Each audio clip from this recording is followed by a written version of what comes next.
विधायकों जनशुणाणी कार्यक्रम धर्मशाला निर्वाचन मंडली जारका कुमारी स्थित बीजेपी कार्यालय रे विधायक हिमांशु शेखर साहू निज निर्वाचन मंडली आदिवासी आपत्ति अभियोग शुणी समस्या गुड़िकर समाधान करिसेंती। विधायक श्री साहू विभिन्न सामाजिक कार्य जोगदेवा सहित निज कार्यालय रे रही जनसाधारण आपत्ति अभियोग शुणाणी करी ताहार समाधान करिया पई उद्यम करिसेंती।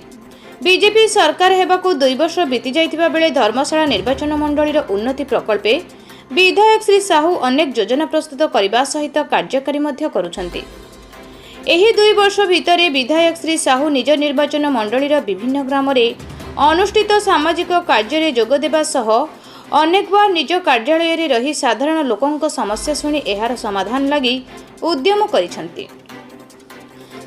विधायक कार्य साधारण लोके बेस खुशी रहितिबा बेले विरोधी माने असहिष्णु होई सामाजिक गणमाध्यम रे विधायकों चरित्र संहार करने अपचेष्टा चलाइछंती, जहाको विधायक भ्रूक्षेप नकरी निज कार्य रे अग्रसर हेउतबा बेले जिला एवं राज्य रे जणे परिपक्व विधायक हेबार सौभाग्य अर्जन करि परिछंती।